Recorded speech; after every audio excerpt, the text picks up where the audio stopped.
شروع اللہ کے نام سے جو بڑا مہربان نہایت رحم والا ہے۔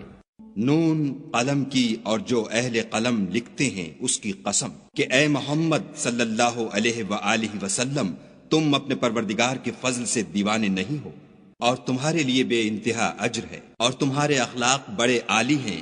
سو ان قریب تم بھی دیکھ لوگے اور یہ کافر بھی دیکھ لیں گے کہ تم میں سے کون دیوانہ ہے۔ تمہارا پروردگار اس کو بھی خوب جانتا ہے جو اس کے رستے سے بھٹک گیا، اور ان کو بھی خوب جانتا ہے جو سیدھے رستے پر چل رہے ہیں۔ تو تم جھٹلانے والوں کا کہا نہ ماننا۔ یہ لوگ چاہتے ہیں کہ تم نرمی اختیار کرو تو یہ بھی نرم ہو جائیں، اور کسی ایسے شخص کے کہے میں نہ آ جانا جو بہت قسمیں کھانے والا ذلیل اوقات ہے، طعن آمیز اشارتیں کرنے والا، چغلیاں لیے پھرنے والا، مال میں بخل کرنے والا، حد سے بڑھا ہوا بدکار، سخت خو اور اس کے علاوہ بدذات ہے، اس سبب سے کہ مال اور بیٹے رکھتا ہے۔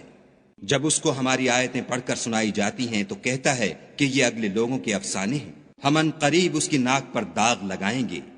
ہم نے ان لوگوں کی اسی طرح آزمائش کی ہے جس طرح باغ والوں کی آزمائش کی تھی، جب انہوں نے قسمیں کھا کھا کر کہا کہ صبح ہوتے ہوتے ہم اس کا میوہ توڑ لیں گے، اور انشاءاللہ نہ کہا۔ سو وہ ابھی سو ہی رہے تھے کہ تمہارے پروردگار کی طرف سے راتوں رات اس پر ایک آفت پھر گئی، تو وہ ایسا ہو گیا جیسے کٹی ہوئی کھیتی۔ جب صبح ہوئی تو وہ لوگ ایک دوسرے کو پکارنے لگے کہ اگر تم کو کاٹنا ہے تو اپنی کھیتی پر سویرے ہی جا پہنچو۔ تو وہ چل پڑے اور آپس میں چپکے چپکے کہتے جاتے تھے کہ آج یہاں تمہارے پاس کوئی فقیر نہ آنے پائے، اور کوشش کے ساتھ سویرے ہی جا پہنچے، گویا کھیتی پر قادر ہیں۔ جب باغ کو دیکھا تو ویران، کہنے لگے کہ ہم رستہ بھول گئے ہیں، نہیں بلکہ ہم برگشتہ بخت بے نصیب ہیں۔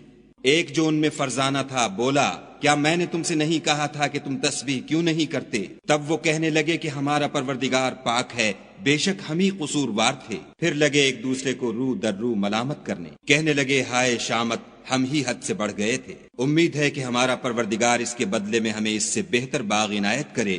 ہم اپنے پروردگار کی طرف رجوع لاتے ہیں۔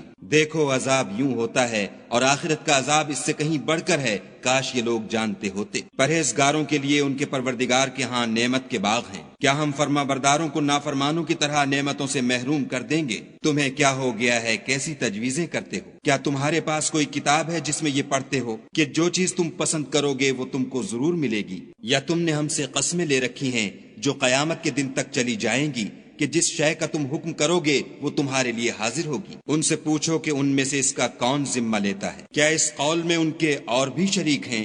اگر یہ سچے ہیں تو اپنے شریکوں کو لا سامنے کریں۔ جس دن پنڈلی سے کپڑا اٹھا دیا جائے گا اور کفار سجدے کے لیے بلائے جائیں گے تو وہ سجدہ نہ کر سکیں گے، ان کی آنکھیں جھکی ہوئی ہوں گی اور ان پر ذلت چھا رہی ہوگی، حالانکہ پہلے اس وقت سجدے کے لیے بلائے جاتے تھے جبکہ صحیح و سالم تھے۔ تو مجھ کو اس کلام کے جھٹلانے والوں سے سمجھ لینے دو، ہم ان کو آہستہ آہستہ ایسے طریق سے پکڑیں گے کہ ان کو خبر بھی نہ ہوگی، اور میں ان کو مہلت دیے جاتا ہوں، میری تدبیر قوی ہے۔ کیا تم ان سے کچھ اجر مانگتے ہو کہ ان پر تاوان کا بوجھ پڑ رہا ہے، یا ان کے پاس غیب کی خبر ہے کہ اسے لکھے جاتے ہیں؟ تو اپنے پروردگار کے حکم کے انتظار میں صبر کیے رہو، اور مچھلی کا لقمہ ہونے والے یونس کی طرح نہ ہونا کہ انہوں نے خدا کو پکارا اور وہ غم و غصے میں بھرے ہوئے تھے۔ اگر تمہارے پروردگار کی مہربانی ان کی یاوری نہ کرتی تو وہ چٹیل میدان میں ڈال دیے جاتے اور ان کا حال ابتر ہو جاتا۔ پھر پروردگار نے ان کو برگزیدہ کر کے نیکوکاروں میں کر لیا، اور کافر جب یہ نصیحت کی کتاب سنتے ہیں تو یوں لگتے ہیں کہ تم کو اپنی نگاہوں سے پھسلا دیں گے،